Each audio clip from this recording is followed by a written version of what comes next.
ವಿಜಯಪುರ ಜಿಲ್ಲೆಯ ಮನಗೂಳಿ ಪಟ್ಟಣದ ಕೆನರಾ ಬ್ಯಾಂಕ್ ದರೋಡೆ ಪ್ರಕರಣಕ್ಕೆ ಸಂಬಂಧಿಸಿದಂತೆ ಈಗ ಮತ್ತೆ 12 ಆರೋಪಿಗಳನ್ನು ಬಂಧಿಸುವಲ್ಲಿ ವಿಜಯಪುರ ಪೊಲೀಸರು ಯಶಸ್ವಿಯಾಗಿದ್ದಾರೆ. ಇದರಿಂದ ಬಂಧಿತರ ಸಂಖ್ಯೆ 15ಕ್ಕೆ ಏರಿಕೆಯಾಗಿದೆ. ಇಡೀ ರಾಜ್ಯವನ್ನೇ ಬೆಚ್ಚಿ ಬೀಳಿಸಿದ ಈ ಪ್ರಕರಣವನ್ನು ಭೇದಿಸುತ್ತಿರುವ ಪೊಲೀಸರು ಒಟ್ಟು ಈವರೆಗೆ 15 ಖದೀಮರನ್ನು ಸದೆಬಡಿದು ಕಳವು ಮಾಡಲಾಗಿದ್ದ ಚಿನ್ನಾಭರಣ ಹಾಗೂ ನಗದನ್ನು ವಶಪಡಿಸಿಕೊಳ್ಳುವಲ್ಲಿ ಯಶಸ್ವಿಯಾಗಿದ್ದಾರೆ. ಈ ಕುರಿತು ಐಜಿಪಿ ಚೇತನ್ ಸಿಂಗ್ ರಾಥೋಡ್ ಮಾಧ್ಯಮಗಾರರಿಗೆ ಮಾಹಿತಿ ನೀಡಿದ್ದು, 15 ಜನ ಬಂಧಿತರಿಂದ 39 ಕೆಜಿ ಬಂಗಾರದ ಆಭರಣ ಹಾಗೂ 1.16 ಕೋಟಿ ನಗದು ಹಣ ಹಾಗೂ ಕೃತ್ಯಕ್ಕೆ ಬಳಸಿದ ವಾಹನಗಳು ಸೇರಿದಂತೆ ಒಟ್ಟು 39.26 ಕೋಟಿ ರೂಪಾಯಿಗಳಿಗಿಂತ ಅಧಿಕ ಮೌಲ್ಯದ ವಸ್ತುಗಳು ವಶಕ್ಕೆ ಪಡೆಯಲಾಗಿದೆ ಎಂದು ತಿಳಿಸಿದ್ದಾರೆ.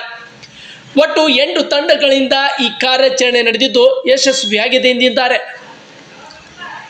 ಮೇ 24ರಂದು ನಡೆದ ಈ ಕಳ್ಳತನ ಪ್ರಕರಣದಲ್ಲಿ 53.26 ಕೋಟಿ ಮೌಲ್ಯದ 58.97 ಕೆಜಿ ಬಂಗಾರದ ಆಭರಣಗಳು ಹಾಗೂ 5,20,450 ರೂಪಾಯಿ ಹಣವನ್ನು ಖದೀಮರು ಕದ್ದಿದ್ದರು.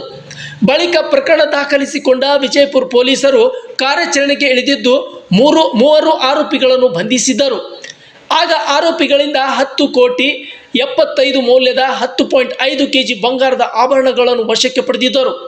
ವಿಜಯ್ ಕುಮಾರ್ ಮಿರಿಯಾಲ್, ಚಂದ್ರಶೇಖರ್ ನರೇಲಾ, ಸುನಿಲ್ ಮೋಕಾ ಬಂಧಿತ ಆರೋಪಿಗಳಾಗಿದ್ದರು. ಈಗ ಇದೇ ತನಿಖೆ ಮುಂದುವರೆಸಿ 12 ಜನ ಆರೋಪಿಗಳನ್ನು ಬಂಧಿಸಲಾಗಿದೆ.